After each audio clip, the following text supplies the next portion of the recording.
are back. Hello, everyone, and welcome back to Potted Plant Entertainment. We are back for yet another Pirates of the Caribbean review. I'm going through the whole series I've already reviewed, Curse of the Black Pearl and Dead Man's Chest, and today we are going to be reviewing Pirates of the Caribbean at World's End. Pirates of the Caribbean at World's End is an awesome movie. While not a perfect movie, it is an awesome movie. It's a heck of a lot better than a lot of the movies we get today. So that just goes to show that back in my childhood, movies, even though they weren't perfect, were still really great. Nowadays, it seems like that sort of thing's a dime a dozen, very unfortunately. But I love this movie. I love this whole franchise. Obviously, Pirates of the Caribbean is like one of the biggest movie franchises of all time, and for good reason. This movie's awesome. I do think it's probably the weakest of that original Pirates trilogy, but that doesn't mean it's not an awesome movie, and that, again, doesn't mean that it's not a heck of a lot better than a lot of the crap we get today. I just wish I could go back to that time when movie making was really art. We just don't get that nearly as often as we used to. It seemed like in the 2000s we were getting like this next awesome movie a few times a year, and now it's like we get that every now and then. That's why I like the new Dune trilogy so much, and why I'm so much looking forward to the last Dune movie, because we just don't really seem to get stuff like that much anymore, unfortunately. You know, it's all Marvel. Okay, you know what I mean? Like, it's just like I miss movies like this. I wish we could get stuff like this more often, but unfortunately, it just seems like we've entered a time. I don't know if it's because of the current political climate here in the U.S. or what, but we don't get stuff like this much anymore, and it's really, really disappointing. I really wish I could go back to a time that politics wasn't as big. People were more respectful, people weren't offended by everything, and we got more stuff like this. But can't go back in time, obviously. World changes. Are we at the world's end? Some people think so. I remember when it was supposed to end in 2012. I'm that old. Anyway, I'm going to take the pirate hat off now. I promise you I'm not going to wear that the whole review. I know that's cringe. Anyways, I love this movie, and today we're going to talk about why Pirates of the Caribbean at World's End is such an awesome film.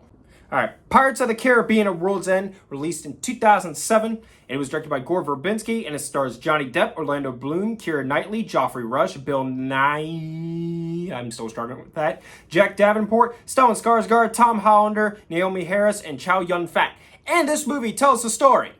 All of our heroes and misfits come together to bring Jack Sparrow back from the afterlife to prepare for a final battle against the East India Trading Company and Davy Jones, who are all looking to control the seas. This movie has a lot of different plots. I'll talk about that, but that isn't a bad thing. In fact, it's a very good thing for this film. The Haunted Lamp. We'll talk more about that. But basically, the plot's a lot more intricate than that brief summary I gave. But essentially, I'm assuming that you've seen this film. That's essentially what it's about. And by the way, yeah, I am going to be spoiling the movie. I don't really do spoiler alerts much, just because for older movies, just because, like, if I'm talking about something old, you should probably just assume there's going to be spoilers. So, but anyway, there it is. Okay. Let's talk about my pros and cons. So, the opening scene of this movie is great. It shows that the East India Trading Company, which, by the way, I believe was the Royal Navy before the Royal Navy was established, it shows that they aren't playing around. They capture all these pirates and they hang them in the gallows. They have a zero tolerance policy for pirates, and they are going to discourage it any way that they can. It's brutal. It's a brutal opening. Especially for a Disney film, it's brutal. But gosh, it's like, okay, we got it, man. These guys aren't playing around. It really, really sets the tone. Jack Sparrow's intro in this film. I talk about how great his intros are in all these movies. This one's really awesome. He's in purgatory. He's running around licking rocks and sniffing things, and it's really weird, and you're super confused as to what is going on until they explain that, yes, he is in purgatory. It's great. I'm going to reiterate some of my points from my other two reviews because this movie obviously has a lot of the same pros that the other two have. The music is fantastic. It's legendary. We all know it. The costuming is fantastic. Everyone looks awesome in their costumes. They're so detailed and they're so, like, it's art. It's genuine art. The people who came up with the costumes for these films, like, they created art. They're fantastic. They all look so good. The makeup is fantastic. Everybody in this film is dirty and disgusting, and they all look like they smell bad. That's how a pirate should look. The casting and the characters are all fantastic. They're all unique. These movies are perfectly casted. Of course, you know, Johnny Depp as Jack Sparrow is one of the most legendary castings of all time, but all these characters are unique. They all have their own goals in this film. They all are such great characters that you want to dress up as for Halloween. You know, I recently saw Disclosure Day. I saw that movie twice. I really liked that movie, and you haven't seen it yet. It's still in theaters. You should go see it. But the problem that I had with it is that it's not like other Spielberg movies where it has all these great characters that you really latch onto. It has great actors in it, but the characters themselves aren't as strong as the actors playing them. Pirates of the Caribbean never has that issue. The characters are just as strong as their actors, and the characters are only so strong because of their actors. And the writing, of course. And, of course, Gore Verbinski's directing of these actors. I mean, it all just comes together seamlessly. The cinematography, pristine. The sets and the ships, fantastic. I mean, there's so much detail and life. This world feels so alive and so lived in. They physically built this world around these actors. I mean, obviously there's CGI and some blue and green screens here because, you know, some of the stuff, you know, you can't actually do, you know, but like the stuff that they built practically, it's so good. It's like, you could tell like the budget's there. They take that budget and they put it on the screen. It's there for you to see. They didn't waste a cent. It looks fantastic. The special effects are great. I mentioned this in my Dead Man's Chest review. People like to talk about how the CGI from these movies is better than the CGI we get today. And in a lot of the cases, that is true. Of course, Davy Jones just looks amazing. Everything looks amazing. All the special effects, practical and CGI, it all holds up super well. The stunts are fantastic. Of course, at the end of this movie, as you know, because I'm assuming you've seen the film, we get the three main ships with all of our heroes and villains in a whirlpool, spinning around and fighting in this whirlpool. And Jack Sparrow's swinging around on a rope. It's such an awesome stunt. There's so many great, awesome stunts like that throughout this whole movie. Shout out to stunt workers. So glad that they're finally getting an Academy Award. This movie has great, memorable quotes, such as this one. The world used to be a bigger place. The world's still the same.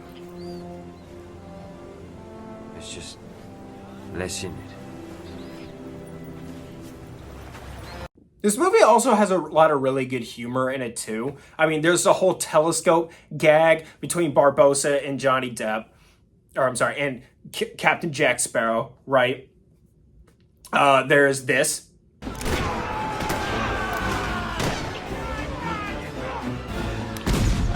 There's also a lot of really good humor in this movie. There's a whole telescope gag between Barbossa and Jack Sparrow, which, you know, of course, Barbossa, the surprise at the end of Dead Man's Chest is like, hey, Barbossa's alive. He's back, right? And that honestly could have been good or bad, and it ended up being really great. Geoffrey Rush in this movie, fantastic. His character's great. I love the way he and Johnny Depp play off each other. They have really good on-screen chemistry. They're amazing together. Their characters are at odds, and yet they kind of have to team up through a lot of this film, and that makes for some really good comedy.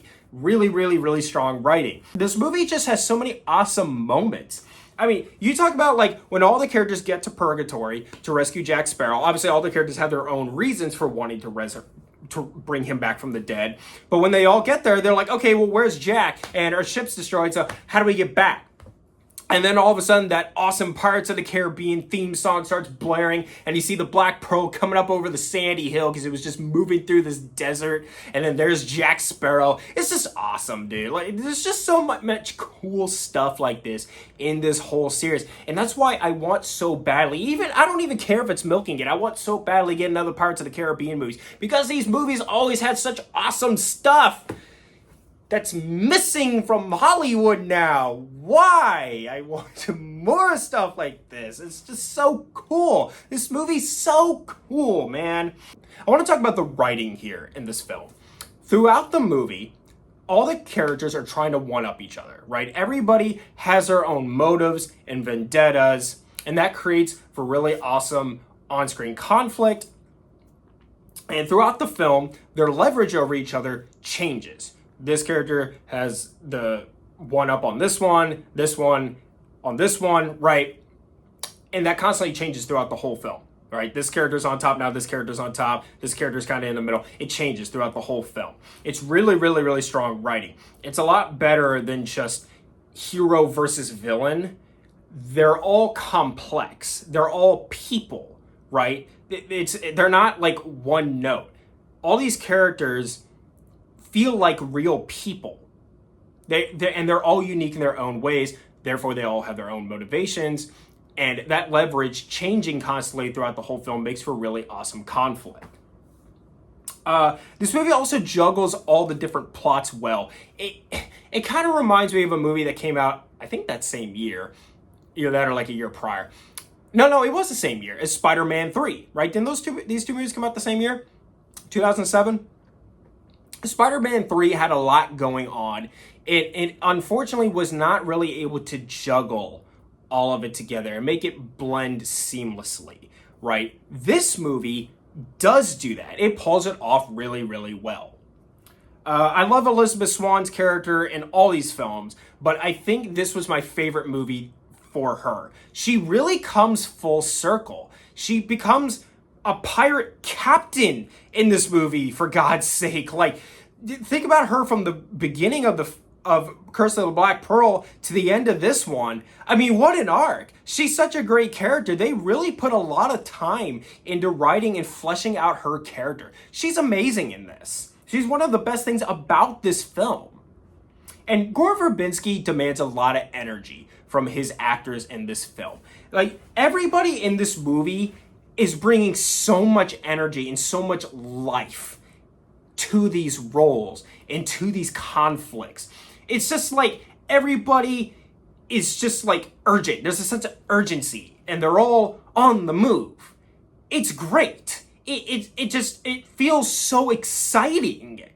I love it. I love it. The directing, the casting, the writing, everything is brilliant.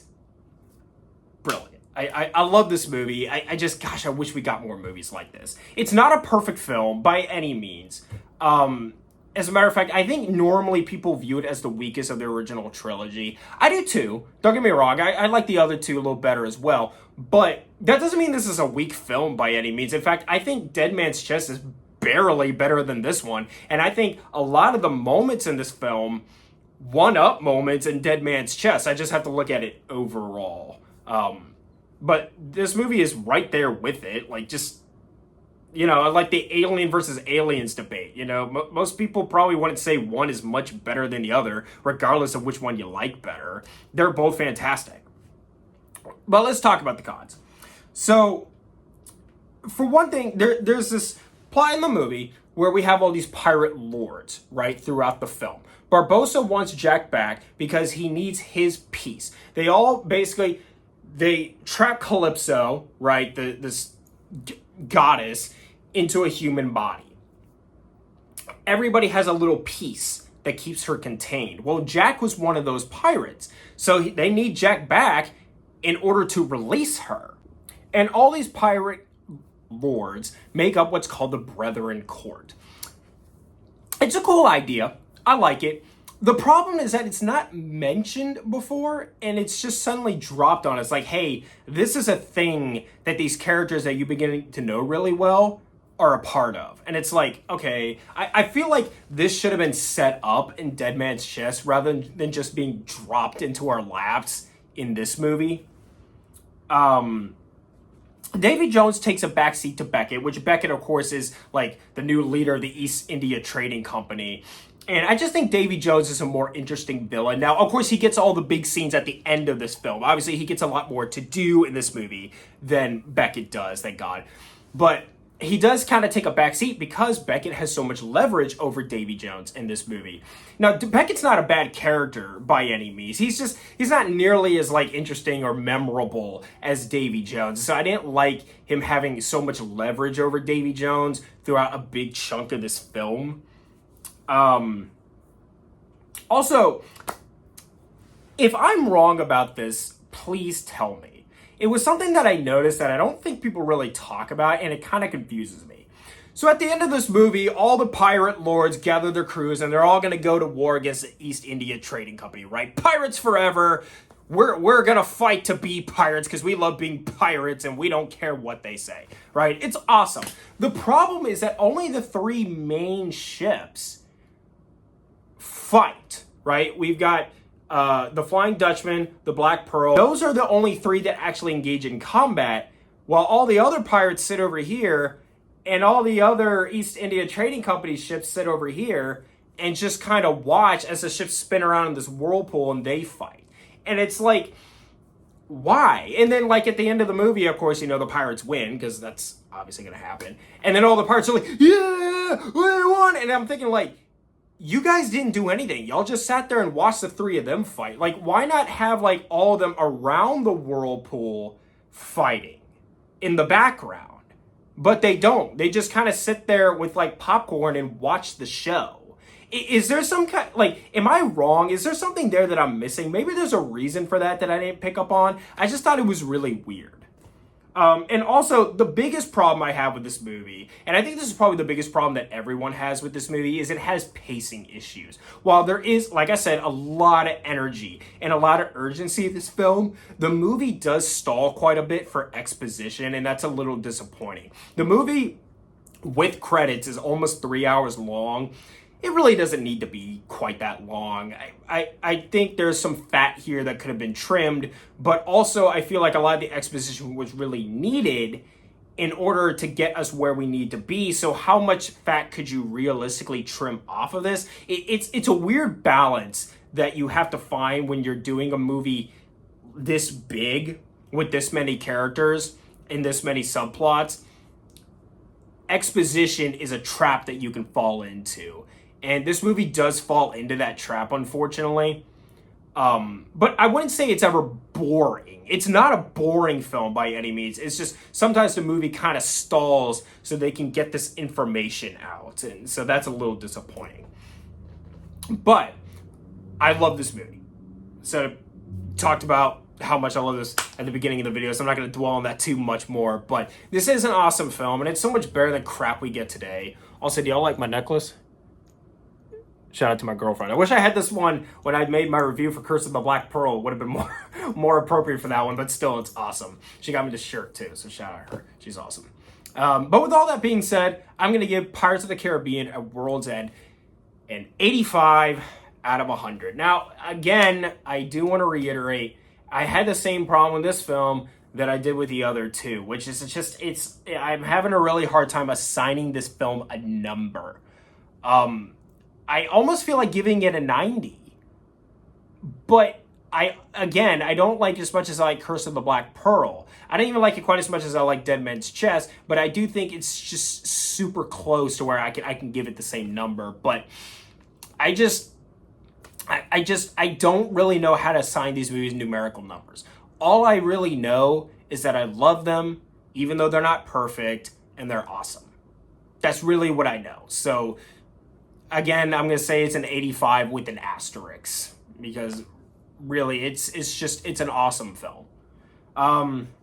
That's it. All right. Well, we've done the entire original Pirates of the Caribbean trilogy. So next up will be on Stranger Tides. I have a couple of Star Trek reviews that I'm going to be doing, so content coming your way. So if you like this, subscribe. I appreciate it. It's fun. We have a good time here. I always say it. It's such a great time here at Potty Planet Entertainment. I'm having a great time. I hope you're having a great time too. Subscribe.